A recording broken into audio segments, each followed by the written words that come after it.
신뢰는 확실하지 않은 상황에서 나온다. 신뢰는 확실하지 않은 상황에서 나온다라는 제목으로 하나님 말씀 증거하도록 하겠습니다. 그냥 본론으로 들어가겠습니다. 그 세상의 길과 믿음의 길의 차이점이 무엇입니까? 세상의 길은 추구하는 게 확실성, 계속해서 모든 것을 다 동원해서 확실성을 추구합니다. 반면에 믿음의 길은 신뢰를 추구합니다. 이게 차이점이 있다는 거예요. 예를 하나 든다 그러면 어떤 게 꼬마애가 있는데 10살짜리 꼬마애가 목사님에게 물었답니다. 묻는데 이런 질문이었대요. 목사님은 하나님이 보이시나요? 당황스러운 얘기죠. 보이진 않지만 계시는 주셔. 이렇게 얘기했대. 참 어려운 말로 대답했죠. 또 꼬마애가 물었답니다. 교회에서 월급 많이 주나요? 그랬더니 많이 받지 못하지만 영적 만족이 있어. 뭔가 시원치 않은 이상한 대답만 하고 있습니다. 그래서 아무래도 이런 질문 하나가 좀 이상하잖아요. 그래서 혹시 너 목사 될라 그러니? 그랬더니 아니에요. 그 아이의 대답이 명확합니다. 세상을 대표하는 대답이에요. 보이지도 않고 월급도 많이 주지 않는 길은 하고 싶지 않아요. 이게 세상이에요. 10살짜리 꼬마의 얘기지만 이게 세상의 종합이라고요. 세상은요, 보이는 것을 추구하고요, 손에 잡히는 돈 이런 거 추구해요. 그렇죠. 물론 믿는 사람도 그럴 수 있겠지만 하여튼 세상이 추구하는 건 확실해요. 확실성이에요. 보이는 거, 손에 잡히는 돈, 확실성을 추구한다고요. 그런데 신앙의 길을 한번 걸어가 봤습니까? 확실한 것을 추구하는 게 아니에요. 신앙에 무슨 확실한 게 있어요? 대부분은 신뢰하는 거예요. 신뢰하는 거. 우리는 신학 공부를 많이 하면은 확실해진다고 생각하는데 그렇지 않아요. 여러분 그 신학교 3학년쯤 되면은 신뢰를 더 할 것 같지? 안 그래요? 신뢰 안 하는 사람도 있고 예수 안 믿는 목사들도 많아요. 목사 안수만 받았을 뿐이지 신학생도 많고. 근데 중간에 포기하는 사람도 많잖아요. 신학 공부를 더 한다고 신뢰가 생기는 건 아니라고요. 그 신뢰는 별개의 문제라는 것입니다. 실제로 살다 보면 천국과 지옥을 다 경험하게 됩니다. 그죠? 사실은 확실성 하나도 없어요. 신앙 세계라는 건. 옛날에 선배 목사님들 그런 얘기를 했죠. 늘 떠날 준비해야 되고, 이사 준비, 늘 떠날 준비, 늘 죽을 준비, 늘 설교 준비. 이게 쉬운 게 아니거든요. 기반이 이게 탄탄하지 못하다는 것입니다. 물론 떠날 준비가 안 된 소수의 목사도 있겠지만 대부분은 그래요. 늘 떠날 준비, 늘 죽을 준비, 늘 설교 준비. 그렇다고요. 사역에 열매가 있느냐? 죽어라 뛰어도요, 열매가 없을 때도 많고 있어도 모를 때가 많아요. 저도 그렇죠. 사역하는 일들 이렇게 열심히 설교를 하는데 나름대로 열매가 맺히는지 안 맺히는지 본인이 알아요? 몰라요. 모르는 일이에요. 이렇게 피드백 해주지도 않아요. 그냥 좋을 때는 그냥 은혜 받고 가고 좀 잘못하고 할 때만 막 시끄럽게 떠들고 몰라요. 그리고 얼마나 짜증을 내는지도 사실 잘 몰라요. 점잖은 분들은 얘기 안 하잖아요. 그죠? 근데 오늘 짜증스러웠어. 이런 수도 있고. 몰라요. 사실은 이거 확실한 길은 아니라는 것입니다. 그래서 신앙의 길은 보이지 않는 길을 간다는 것입니다. 다시 정리하면 세상은 확실성을 추구하지만 신앙은, 그죠? 이 신앙의 길은 그 신뢰를 추구한다는 것입니다. 그래서 세상은 정보를 동원하고 자기가 지지 기반을 동원하고 할 수 있는 모든 걸 다 동원해서 확실하게 가려고 그래요. 확실하게. 근데 이게 신앙까지 영향을 미치는 거예요. 신앙도 확실성을 추구하는 걸로 착각을 한다고. 그래서 잠깐만 확실성 찾으려고 그래요. 신앙은 오히려 확실하지 않을 때에 나오는 것입니다. 이렇게 생각하면 돼요. 2단이면 2단일수록 신천지라든지 구원파라든지 통일교라든지 2단이면 2단일수록 2단의 특징이 뭐냐? 제가 한 번은 이렇게 슬쩍 한번 읽어봤어요. 봤더니 멋대로 확실하게 설명해요. 그래서 모든 것을 확실하게 설명할수록 그 2단일 가능성이 크다 이렇게 생각하면 돼요. 2단은요, 아담 이전에 어떻게 됐냐 이런 것까지 다 설명, 이중 아담론 이런 거 설명하고요. 하여튼 이가 딱딱 맞아요. 왜 그렇죠? 확실성을 추구하기 때문에. 성경에도 없는 얘기를 막 만들어내는 거거든. 저는 이렇게 좀 악한 자들을 많이 만나잖아요. 질문을 해도 악한 질문을 하잖아요. 질문을 해도 대답 못할 질문만 해요. 제가 이렇게 질문한 것 중에서 제일 많이 대답했던 게 뭐냐면 모르겠는데 그게 제일 많아요. 모르겠는 질문만 해요. 모르겠어 나도. 하나님이 세상을 창조하기 이전에 뭘 했냐 이런 거 질문해요. 근데 어떻게 알아 그걸? 하나님이 창조하기 전에 뭘 했니? 모르겠는데 그 칼빈은 이런 얘기를 했어요. 그런 질문하는 너 같은 놈 죽이려고 지옥 만들고 있었다. 이렇게 말씀했어요. 칼빈이 나보다 훨씬 악한 것 같아요. 그죠? 그러나 또 그렇게 말할 수도 없고 솔직히 모르겠어요. 그 모르는 거 몰라야죠. 어떻게 다 알아요? 신앙의 길은 그 정확하고 명확한 길 아니에요. 잘 모르는 거고 모르는데 모르는 것들이 많으니까 그 안에서 신뢰하는 게 있다는 것입니다. 어떤 구도자가 마더 테레사 찾아왔다 그러죠. 인생에서 가장 확실한 것이 뭡니까? 그랬더니 마더 테레사가 설명하기를 인생은 확실한 답을 추구하는 것이 아니라 내려놓는 것입니다. 그리고 주를 신뢰하는 것입니다. 확실성 찾는 게 아니라 주를 신뢰하는 거예요. 사랑을 좀 깊이 해보면요. 특별히 그 여자분들이 뭐 드라마 같은 데 보면 맨날 그러대. 뭐 확실성 찾으려고 뭐 진짜나 사랑해, 뭐 진짜야, 증거를 대봐, 뭐 어쩌고 저쩌고. 사랑이 뭔지를 모르는 거예요. 확실성 찾는 게 아니고 그냥 봐도 의심스러운데도 불구하고 그냥 신뢰하는 거예요. 그게 진짜 사랑이라고. 그냥 신뢰하는 거예요. 춘향전이 왜 우리에게 그렇게 감동을 줘요? 아무 근거도 없는데 그냥 신뢰하는 거예요. 그게 사랑이고 그게 믿음이거든요. 여러분들 예를 들어서 확실성을 찾으려고 우리가 도구로 이용하는 게 뭐냐면 철학에서 쓰는 거 아니에요. 이성적인 뒷받침 또는 경험적인 뒷받침. 이성주의, 경험주의 이런 게 나오잖아요. 그 이성주의로 나가고 경험주의로 나가면 신뢰가 돼요? 철학하는 사람 치고 신뢰 생기는 사람 봤어요? 그건 끝까지 의심하는 거예요. 나중에 이성도 의심하게 되고요. 경험도 의심하게 되고. 그걸로 신뢰 오는 거 아니에요. 그러니까 멋대가리도 없게 맨날 그런 걸 가지고 사랑을 하려고 그러니까 사랑을 못 하는 것이. 사랑의 본질은 신뢰예요. 그럼에도 불구하고 신뢰하는 거. 오늘 17절 18절에 보니까 다니엘의 세 친구들이 했던 일이 뭡니까? 그냥 하나님 신뢰하는 거 아니에요. 그렇게 하지 아니하실지라도 나는 절대 절하지 않겠다고. 하나님 믿고 신뢰합니다. 그 얘기죠. 그래서 여러분들이 신앙의 길의 핵심은 신뢰라는 거예요. 그래서 저는 신앙이란 말보다도 뭐 동의였겠지만 신뢰라는 말, 이 말을 훨씬 더 좋아합니다. 그럼 두 번째, 신뢰는 어떻게 생기는 거죠? 신뢰는 하나님을 아는 거예요. 내가 신뢰하겠다라고 의지를 가지고 결심한다고 되는 게 아니고 하나님을 아는 거예요. 이게 성경의 메시지입니다. 느낌 또는 감정 또는 의지 이렇게 다 내 안에서 나오는 거 아니에요. 그런 게 생기면 신뢰하겠다 이렇게 얘기하면 그 똑같은 거라고. 이성을 의지하거나 경험을 의지하는 거잖아요. 내가 이렇게 팍 느끼겠다. 그죠? 느끼겠다. 나 중심적으로 가면요 언제나 흔들려요. 자기 자신 믿을 만해요. 지금도 그래요. 믿음이 자기 중심적인 사람들을 보면은 맨날 흔들흔들해. 제가 이렇게 목회를 해보면은 이렇게 겉으로 볼 때 여자분들이 믿음이 되게 좋아 보이잖아요. 감정이 남자보다 나으니까 막 손 들고 눈물 흘리고 막 부르짖고 쥐야 막 이러고 하면은 되게 믿음 좋아 보이고 막 쥐야 그리고 몸부림치고 막 남자는 잘 못하잖아요. 그거. 그 남자는 그 덤덤해 보이고 하는데 근데 결정적인 순간에 가보면은 뭐 믿음 좋은 사람과 나쁜 사람은 다 있겠지만 그 덤덤해 보이는 남자들 가운데 죽는 데까지 가는 사람들도 있어요. 그 감정이 중심이 아니거든요. 그 하나님이 중심인 사람들은 흔들리지 않는다는 거예요. 근데 흔들리지 않는 사람의 특징이 뭐냐 하면은 하나님이 어떤 분인지를 아는 자들이에요. 그래서 신뢰는 어디서 오느냐면 하나님이 어떤 분인지를 아는 거. 제가 출애굽기 설명을 했죠. 출애굽기 또 창세기 설명을 하면서 모세 오경을 누가 썼느냐 뭐 우문이죠. 모세가 썼죠. 모세가 썼는데 창세기를 왜 썼을까요? 지금 출애굽의 백성들이 1차 독조잖아요. 막 의심이 생기고 어려움이 생겨요. 난관이 와요.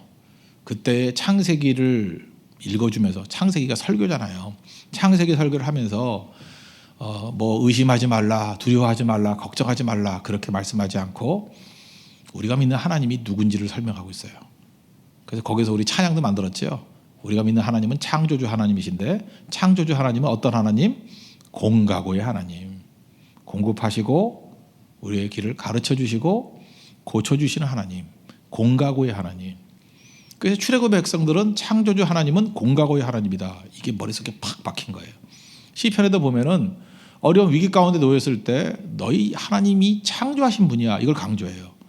우리는 얼핏 보면 이해가 안 돼요. 지금 어려움이 있다는데 뭐야, 하나님이 별 만드시고 뭐 달 만드시고 뭐 땅 만드시고 잠깐 이런 얘기가 나와요. 뭔 소리야? 무슨 얘기예요? 우리가 믿는 하나님이 창조주 하나님인데, 아니 모든 걸 창조하신 분이 그까지 문제 그거 해결 못 하겠니? 그거죠. 하나님에 대한 신뢰가 어디서 나와요? 내 느낌에서 나오는 거 아니에요. 내 의지에서 나오는 거 아니에요. 어디서 나와요? 하나님을 아는 것에서 나와요. 하나님을 아는 것에서. 그래서 하나님을 아는 것에 나오기 때문에 이게 흔들리지 않는다는 것입니다. 시편 3편을 보면은 시편 3편 그 유명한 구절이잖아요. 왜 유명하죠? 앞에 있으니까. 뭐 1편 읽고 3편을 읽잖아요, 대부분. 근데 표제를 보면은 압살롬에게 도망칠 때예요. 압살롬에게 피해서 도망칠 때. 그때 천만인이 나를 둘러친다 할지라도 나는 두려워하지 아니하고 뭐 이런 말씀이 나오잖아요. 그죠? 굉장히 뭐 의기양양한 그 승리의 외침이에요. 압살롬에게 도망칠 때. 근데 한번 보세요. 그게 시기적으로 볼 때 언제예요? 밧세바와 범죄했을 때라고. 범죄하고 그 다음에 압살롬에게 도망치게 됐잖아요. 그러면 대부분의 사람들이 이렇게 생각해요. 내가 밧세바와 간음하고 또 밧세바의 남편이었던 우리아를 죽이고 살인하고 그랬더니만 하나님께서 나를 치셔가지고 이렇게 압살롬에게 쫓기게 만드는구나. 100이면 100 그렇게 생각할 가능성이 커요. 여러분들 그렇잖아요. 당장 시련과 고난이 오면 그냥 자동적으로 오토매틱으로 어떻게 해요? 이건 벌 받는 거야. 정말 믿음들도 없어. 다 그러고 살아요. 어려움만 오면 벌 받은 거야. 어려움만 오면 지난주 예배 빠졌지. 뭐 11조 빼먹었지. 하나 그렇게 부들부들 떠는 믿음 같지도 않은 믿음 가지고 있다고요. 근데 다윗은 압살롬에게 쫓기면서 내가 밧세바에게 범죄했기 때문에 그래. 내가 살인했기 때문에 그런 느낌이 있어요, 없어요? 없어요. 그럼 그게 우리 성경을 보는 눈이라고. 그 압살롬에게 쫓길 때 그런 표제를 보면 알 거 아니에요. 우리 무드에 한번 들어가 봐요. 범죄하고 난 다음에 이게 어려움 당했어. 근데 왜 그런 마음이 없을까? 3절에 보면 무슨 말씀이 나오냐면 주님은 어떤 분이냐면 내 머리를 드시는 분이래요. 그러니까 다윗은 하나님에 대한 정확한 인식을 갖고 있어요. 하나님을 아는 거예요. 하나님이 어떤 분이에요? 내 머리를 드시는 분이에요. 머리를 들었다는 얘기가 뭐예요? 쓰러져 있지만 다시 시작하게 만드시고 나를 높이시는 분이라고요. 하나님이 누군지를 알았어요. 하나님은 언제든지 내 머리를 드시는 분이에요. 근데 뭐하러 찌질하게 앉아가지고 그죠? 벌 받는다, 죽는다 이런 소리예요. 아니죠. 하나님을 아는 것에서 신뢰가 나오는 거예요. 내 머리를 드시는 분인데 누가 날 건드려? 천만이 나를 둘러친다 할지라도 난 두려워하지 않습니다. 그 고백이 거기서 나오는 거라고요. 탕자를 보세요. 탕자가 아버지의 집으로 돌아오게 된 거, 회개하게 된 거, 자기 의지 때문에 그래요? 자기 느낌 때문에 그래? 감정 때문에 그래요? 아니에요. 그는 타락은 했지만 아버지를 알아요. 우리 아버지는 어떤 아버지예요? 은혜가 넘치는 아버지예요. 내가 아들로 돌아가면 모르지만 적어도 얼마나 사랑이 많으신 분이지 품꾼들 잘해주는 거 알았거든요. 내가 돌아가면 품꾼 중에 하나로 여길 것은 확실해. 그 정도의 확신과 그 아버지의 품성을 알았기 때문에 돌아올 수 있었던 거예요. 그렇죠. 그러므로 여러분들 믿음 생활을 정말 한심하게 하는 자들이 있어요. 자기 중심적으로 믿음 생활을 해. 자기 호기심 중심으로 뭐 자기가 그 알고 싶은 거 알고 뭐 이게 다 망할 놈들이에요, 그죠? 또 자기 느낌으로 뭐 느낌이 팍 와닿고 어디 느낌 좋은 데만 찾아다녀. 거기 가면 불 받았어요. 뭐 뜨거워요. 뭐 느낌 중심. 또 내가 의지로 결심하면 다 돼. 맨날 1월 달에 이런 거죠. 결심하면 다 돼. 내가 찾아다니고. 그 믿음같이 보이죠. 그건 파산되는 믿음이에요. 파산. 믿음도 아니에요, 그거는. 그래서 교회가 왜 하나님 말씀 중심적인 교회가 돼야 돼요? 말씀 중심적인 게 뭐예요? 설교가 뭐예요? 하나님이 누군지 설명해 주는 거예요. 우리 구주 예수 그리스도가 누군지를 설명해 주는 거예요. 그러면 거기서부터 신뢰가 나오는 거예요. 하나님이 어떤 분이에요? 우리를 사랑하시는 분이에요. 우리가 죄인이었을 때, 여전히 죄인이었을 때, 여전히 원수되었을 때 자기의 사랑하는 독생자 예수를 주시기까지 우리를 사랑하신 분이에요. 그거면 끝이에요. 아들을 주신 자가 뭘 안 주겠어요? 그래서 우리는 믿어요. 아들 예수님을 주신 분이 뭘 안 주겠냐고. 그래서 뭐 하나님이 뭘 줄까에 대해서 성경 나머지 볼 것도 없어요. 그냥 믿어져요. 아들 주신 분이 뭘 안 주겠어요? 하나님이 다 주실 거예요. 하나님 나 버리지 않아요. 왜요? 아들을 죽기까지 보내면서 나를 건져주셨는데 나를 왜 버려요? 버릴 리가 없어요. 연단하시고 다시 불러주시고 세워주신다고. 그게 perseverance, 성도의 견인이에요. 이거 신앙 얘기가 아니에요. 하나님이 누군지를 알아야 돼요. 그래서 이게 영광의 신학이라고. 영광의 신학이 뭔지 아십니까? 하나님을 아는 거예요. 하나님을 아는 거. 그래서 신앙의 중심이 하나님을 아는 것부터 나와야 돼요. 지금 사드락과 메삭과 아벳느고 이 사람들은 어떤 사람이었어요? 하나님을 알았어요. 내가 섬기는 하나님은 풀불에서 우리를 건지시고 우리를 붙들어 주시고 우리의 구원을 주신 하나님이다. 거기서부터 나온 거예요. 이들의 행동을 본받자. 슬로건 윤리가 아니에요. 세상에서 제일 천박한 믿음이 윤리적인 믿음이에요. 힘쓰고 애쓰고. 애써봐야 얼마나 애쓰겠어요. 내가 믿는 하나님, 내가 섬기는 하나님이 이런 하나님이다. 그래서 성경을 보세요. 전부 다 하나님에 대한 묘사 아니에요. 하나님은 졸지도 아니하시고 주무시지도 아니하시고 나를 보호하시고 나를 사랑하시고 주님은 나의 방패가 되어주시고 나의 상급이 되어주시고 나의 영광이 되어주시고 내게 의의 멸류관을 예비하고 계시고 다 그 얘기 아니에요? 그 레토리가 아니에요. 거기서부터 나오는 게 뭐예요? 신뢰. 그래서 여러분의 최고의 소망이 뭐가 돼야 되냐? 하나님 알기를 원하는 모습이 돼야 된다는 것입니다. 오늘 차량기도인데 기도 힘든다는 사람이 있어요. 나 이렇게 기도가 힘든지 몰라요. 그거는 자기 중심이기 때문에 그래요. 자기 중심적인 사람은 기도가 힘들어요. 내 필요를 하나님께 아뢰는 게 기도라고 생각을 해. 내 필요를. 그러니까 밤낮 그런 사람들은 또 소갈머리가 좁으니까 필요도 별로 없잖아. 필요도 많지도 않아요. 워낙 작은 인생을 살기 때문에 기껏해야 샤넬 핸드백 한두 개면 되고 이 정도야 그죠? 집이 있으면 되고 애새끼들 잘 되면 되고 이 정도야. 그러니 5분도 기도할 게 있나 쭉쭉 늘리면 한 15분? 그렇잖아요. 잘 먹고 잘 살게 해주세요. 그거 아니야 결국은. 그 15분 이상 어떻게 해요? 민망해서. 그 민망해서 어떻게 해요? 좀 세게 할 수 있죠. 주의여 주시 없어서. 그것도 계속 하면은 이제 목이 말라요. 그래서 맨날 물 마시고. 그죠? 본인도 민망해. 그리고 의미가 없는 기도이기 때문에 계속 하기가 쉽지가 않아요. 기도 오래 한 사람들의 특징이 뭔지 알아요? 하나님 속으로 들어가는 거예요. 하나님 임재 속으로 들어가는 거예요. 그래서 기도의 내용이 하나님 찬송하는 거예요. 주님이 이런 분입니다. 하나님을 찬송하고 찬미하고 주님의 속성을 알기 때문에 그거에 대해서 하나님이 하실 일을 바라보면서 기뻐하는 거예요. 그게 기도예요. 하나님이 어떤 분인지 아셔야죠. 지금 이 절망 가운데 있는 같이 보이지만 하나님이 개입하셔서 이 역사를 바꾸실 그것들 바라보면서 기도하는 거예요. 하나님 저 악한 세력들을 놔두지 않을 것을 압니다. 하나님 속히 변화시켜 주시고 하나님이 일하시는 모습을 볼 수 있게 해 주십시오. 기도가 달라져요. 기도가 하나님 중심적인 시각이 있기 때문에 그렇다는 것입니다. 그래서 여러분 기도가 어렵다. 그 어려운 거 억지로 하려고 그러지 마세요. 그래서 처음 시작하는 게 뭐예요? 하나님을 찬송하는 거예요. 경배하는 거. 하나님이 누군지를 쭉 설명하고 성경이 그럴 때 그러세요. 내가 믿는 하나님이 누군지를 쭉 보라고요. 그럼 달라지는 거죠. 하나님이 누군지를 아는 게 그게 약속이에요. 약속하신 하나님. 세 번째. 그래서 신뢰라는 게 뭐냐? 현실과 약속 사이를 메우는 힘이에요. 십자가와 부활에는 간격이 있어요. 십자가 지고 그 다음날 부활한 거 아니잖아요. 십자가가 있고 부활이 있고 간격이 있잖아요. 우리 인생도 마찬가지예요. 현실이 있고 그 다음에 부활의 능력, 생명이 있고 그 간격이 있다고요. 그 간격을 메꾸는 게 뭐냐면 신뢰예요. 그래서 하나님은 그냥 구하는 그 곧장 안 줘요. 그걸 기다림이라고 말하기도 하고 또는 신뢰라고 말하기도 해요. 그래서 거기에서 믿음이 자라는 거예요. 거기서 믿음이 역사하는 거라고요. 아까 다윗 얘기를 보세요. 시편 3편에서 죄악의 절망이라는 자리, 현실이에요. 근데 하나님의 약속은 뭐예요? 머리를 드시는 분이에요. 그 간격을 뭐로 메꿔요? 신뢰로 메꿔요. 나는 결코 쓰러지지 않는다는 거예요. 그걸 믿음이라고 얘기한다는 것입니다. 내 길 더 잘하시니 2절 해답도 모르는 그 다음 나오는 그 두 번째가 뭐예요? 시련의 세월이 내게 준 한 가지. 시련을 통해서 깨달은 게 있다는 거예요. 시련의 유익이 있다는 거예요.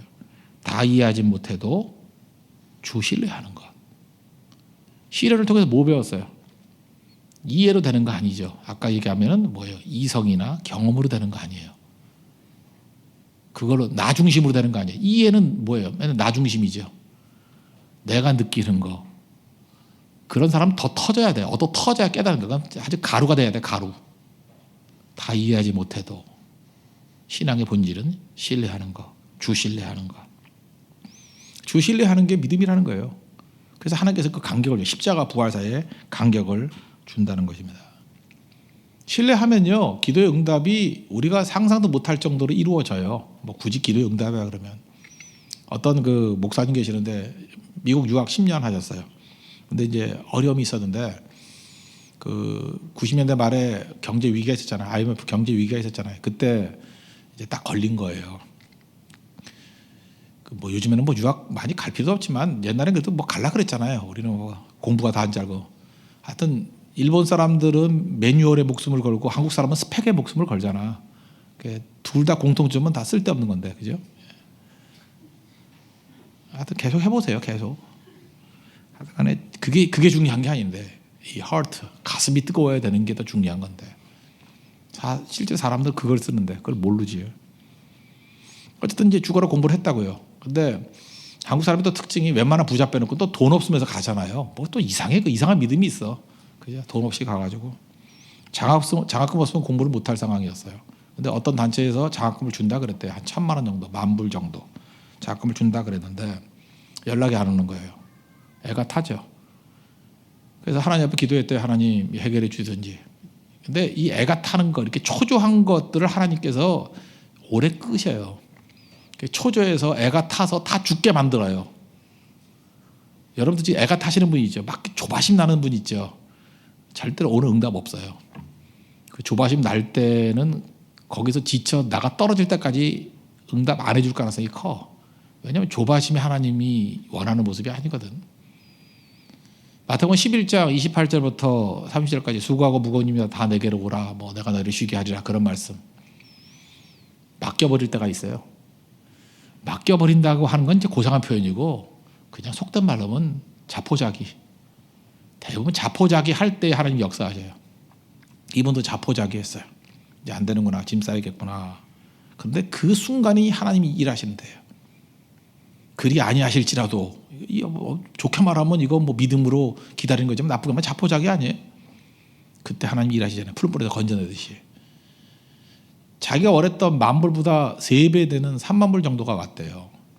근데 그게 어디서 왔느냐면 원래 보내주려고 하는 데가 아니었고 다른 단체에서 뭐 알지도 모르게 이게 연락이 와가지고 공부를 마칠 수 있게 됐대요.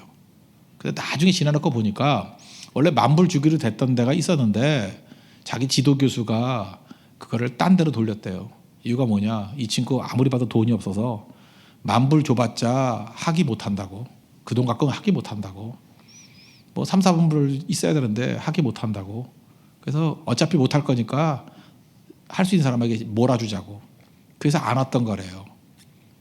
그러니까 10,000불 받아봐야 안 될 뻔했어요. 근데 하나님이 그 길을 막으시고 새로운 길을 열어주시잖아요. 언제 여기서 뭘 배웠어요? 주 신뢰하는 걸 배운 거예요. 주 신뢰하는 거. 하나님께서 하나님 자녀를 버리시겠어요? 어떻게든 안 쓰겠냐. 학이 되는 게 쓰시는 게 아니고 학이 안 되면 뭐 돌아와가지고 여기서 뭐 더 훌륭한 목사 만들었겠지. 그냥 하나님께 맡겨야죠. 우린 생각할 때 이래요. 뭐 공부를 하면 학위를 받아야만 된다고 생각하고 뭐 어떤 학교를 가야만 된다고 생각을 하고 제가 나온 고등학교 되게 명문 고등학교거든요. 거기서 지금도 쭉 보면요. 공부 잘하고 그 내가 이름 아는 애 중에서 별로 그 유명한 애가 별로 없어. 이름 하나 얘기할까요? 장주익이라고. 내가 대학교 다닐 때 경영학과 다닐 때 나 그렇게 머리 좋은 애 처음 봤어요. 제가 수학을 되게 잘했던 사람이에요. 전국에 10등까지 해봤던 사람이에요. 믿어주세요. 그냥 신뢰하는 거예요. 신뢰하는 거. 예. 제가 어떤 문제를 푸는데 한 3일 걸렸어요. 3일 걸렸는데 그 친구는 2-3시간 안에 풀어. 근데 그때 알았어요. 머리에도 차이가 있구나. 노력이 아니에요. 그건 타고난 머리예요. 머리에는 차이가 있어요. 그 친구 CPA 공인회계사 붙더니만 행정고시 붙더니만 사법고시 붙었고 제가 기억날 때 3개 붙었어요. 제가 지금 이 이름을 왜 얘기하는지 알아요? 지금 그 이름 아는 사람 있어요? 나는 세계를 움직이는 사람이 될 줄 알았어. 정말 천재거든요. 그러니까 한국 사회가 그 천재를 죽이는 사회인가 봐. 지금 어디서 뭐 하는지 모르겠어. 정말 인물이었거든. 반면에 그런 우리 동창들 먹여 살리는 애 고졸 출신인 모모 형제 돈 다 대주고 신뢰하면서 돈 빌려주고 띄지도 않아요. 우리 참 동창들이 참 의리가 있는 사람이야. 돈 떼먹지도 않아요. 그냥 다 갚아주고 세워주고 달라요. 그게 제가 느낀 게 뭐냐면 하나님이 이끄시는 길이 있어요. 내가 생각하는 길이 있고 주님이 이끄시는 길이 있어요. 내가 원하는 거 저거 해야 된다 그렇지 않아요. 저 느긋하게 사세요. 하나님께 맡기고 사는 거예요. 하나님이 이끄시는 길이 제일 좋은 길이죠. 뭐 내가 가는 길이 제일 좋은 길이 절대로 아니라는 것입니다. 헨리 나우엔 아시죠? 뭐 많이 책 읽잖아요. 마지막 책이 마음의 길이라는 책이에요. 마음의 길. 챕터가 3개인데 고독, 침묵, 기도 챕터 3개가 돼 있는 짧은 책이에요. 근데 이 헨리 나우엔 책은 내가 한 권 안 빼고 다 읽어봤거든요. 왜냐하면 돌아가셨기 때문에 더 책을 못 써요. 그래서 그 말은 맞아요. 다 읽었어요.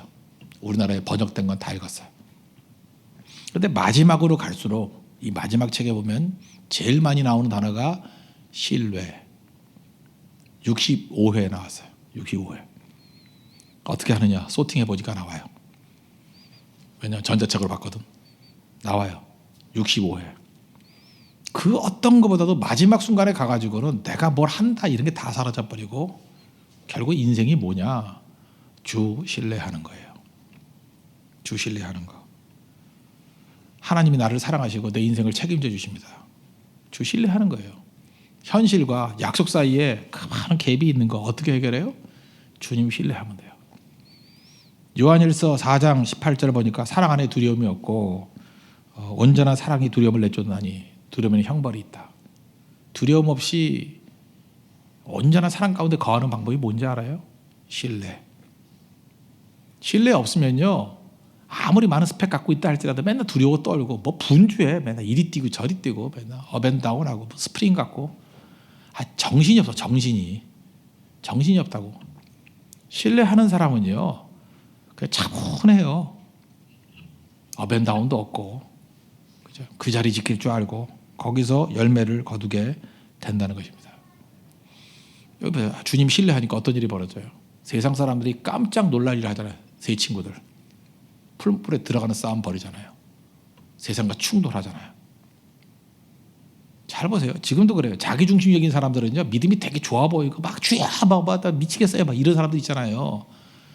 중요한 삶의 현장이나 싸움의 현장에는 없어. 잘 보라고 뭐 미친 듯이 기도하고 뭐 혼자 또 믿음 좋은 것 같이 그런 사람들 선교 현장에 가봐 있나? 없어. 싸움의 현장 가봐요. 없어요. 순교 현장 가봐요. 없어요. 자기 중심이니까 그러다 말아. 그리고 6개월 있다 또 나타나고 뭐 1년 있다 나타나고 전국체전 4년 있다 나타나고 올림픽 그래요? 그럼 박살을 내버려야 돼. 믿을 거 하나도 못 돼. 속지 말라고 절대로. 자기 중심적인 사람들 믿지 말라고요. 그건 다 가짜예요. 가짜. 그건 뭐 그건 진짜 무당푸닥거리야. 그러다 말 거예요. 하나님 신뢰하는 사람은요 차분한데 가요 끝까지. 그리고 주님 신뢰하기 때문에 두려움을 이겨요. 그리고 푸른불에 들어갈 수 있는 용기가 있어요. 용기, 순종이 있어요. 그래서 푸른불에서 나오는 승리를 맛보게 되지 않습니까? 그래서 인생이 따분하지 않아요. 그 시끄러운 인생들을 보면요 인생이 얼마나 따분할까. 자기도 피곤하지 않겠어요? 맨날 업앤다운 하려니 얼마나 힘들어. 그 어떤 때 내가 보니까 맨날 그 낙심하는 그 자매인데 내가 그냥 그랬어요. 또 그러냐? 내가 그랬어요. 또 그러냐? 얘는 이제 주기가 있어요. 이렇게 주기가 여성분들은 주기가 있는 것 같아요. 맨날 주기가 있어. 또냐? 자기도 막 신경질 내더라고. 내 인생이 왜 이런지 모르겠다고. 네가 모르는 걸 내가 어떻게 알겠니? 핵심은 이거예요. 믿음이 없는 거예요. 자기 중심이에요. 지 느낌 중심이고 자기 호기심 중심이고 자기 의지 중심이고 그러니까 본인도 따분한 거예요. 싸움은 하나도 못하고 맨날 수호만 있고 잠만 타고 도망만 치고. 그런데 주님을 신뢰하면요 풀무불이라는 싸움에 들어가요. 그래서 절대로 따분하지 않아요. 익사이팅해요. 승리를 맛본다고. 그래서 이겨낸다는 것입니다. 위험을 돌파하는 기쁨을 맛본다는 거예요. 여러분 그런 믿음의 사람 되십시오. 사실 모험 제일 많이 할 게 리빙스턴 아니에요. 리빙스턴 선교사 또는 뭐 탐험가 되기도 하는데 그분이 아프리카 탐험 많이 했잖아요. 지상명령 의지했습니다. 세상 끝날까지 내가 너와 함께 한다는 거. 마태복음 28장 마지막에 있는 말씀. 그리고 리빙스턴이 했던 유명한 얘기가 있어요. 그리스도 없이는 한 걸음도 불가능하지만 그리스도가 함께 하신다면 나는 어디든 갈 수 있다고. 그의 삶의 원동력은 그거였어요. 주님이 신뢰하는 거예요. 남이 꾸는 한 발짝도 못 간다는 거예요. 그 아프리카를 다 뒤졌던 사람이. 그러나 주님을 신뢰하면 어디든 간다. 여러분들 가장 멀리 갈 수 있고 가장 강하게 할 수 있는 사람이 누군지 아십니까? 주님이 신뢰하는 자예요. 이게 영적 눈입니다. 지금도 교인들을 바라볼 때 주님을 신뢰하는 사람을 보면은 이 사람은 끝까지 가겠구나. 이 사람은 열매를 거두겠구나. 이 사람 마귀와 싸워서 이기겠구나. 이게 보여요. 근데 혼자 떠들고 다니는 거 보면 주님 신뢰하지 않고 맨날 자기 자신을 의지해. 그러면 그냥 놔두세요. 그냥 괜히 그 에너지 인건비 낭비하지 말고 저러다가 말겠군. 지풀에 꺾이겠군. 좀 시간이 걸리겠군. 광야가 좀 길겠군. 또 말하면 또 열받으니까 자기 중심인 사람은 또 열 되게 받아야 해. 그래서 말은 하지 말고 일기만 써요. 일기만. 어차피 40년 뺑뺑이 돌이 인생이니까. 중요한 게 뭐예요? 교회가 은혜 가운데 역사하게 되면 말씀을 통해서 교인 전체가 주님을 신뢰하는 교회가 된다는 거예요. 강력한 교회 됩니다. 오늘도 여러분 기도에 나오신 모든 분들은 주님 신뢰하는 분들 되실 줄로 확신합니다. 주님 신뢰하십시오. 시련의 세월이 내게 가르쳐준 한 가지가 뭐예요? 다 이해할 수는 없지만 주 신뢰하는 것. 그 신뢰를 통해서 이길 수 있는 믿음의 종 되기를 바랍니다. 세상 사람들의 길은 확실성을 추구하지만 신앙의 길은 신뢰를 추구한다. 잊지 마십시오. 신뢰에서부터 승리가 있다는 거예요. 오늘도 주님을 신뢰하고 주님 믿고 따르는 하나님의 거룩한 종 되기를 축원합니다. 다 같이 자리에서 일어나겠습니다. 우리 공동체 기도 드리겠습니다. 우리 내 길 더 잘 아시니 2절 찬양하겠습니다. 해답도 모르는. 우리 다 같이 기도하겠습니다. 인생은 보이지 않는 길을 가는 것입니다. 아무리 노력해도 모르는 길을 몸부림쳐서 알겠다고 하는 것이 어리석은 인간의 길입니다. 세상은 확실성을 추구하지만 우리는 신뢰를 추구합니다. 신뢰는 확실하지 않은 상황에서 나옵니다. 느낌, 감정, 의지에서 신뢰가 생기지 않습니다. 신뢰가 오는 유일한 길은 하나님을 아는 것입니다. 자기중심인 사람은 흔들립니다. 그러나 하나님을 아는 사람은 흔들리지 않습니다. 다윗은 하나님이 내 머리를 드시는 분임을 알았습니다. 그래서 압살롬에게 쫓길 때 벌받은 것이라고 생각하지 않았습니다. 주를 신뢰했기 때문입니다. 신뢰는 결과가 아닌 인격을 신뢰하는 것입니다. 믿음은 현실과 약속 사이의 간격을 메꾸는 힘입니다. 신뢰하는 인생은 모험할 수 있습니다. 싸울 수 있습니다. 그래서 따분하지 않습니다. 지루하지 않습니다. 승리합니다.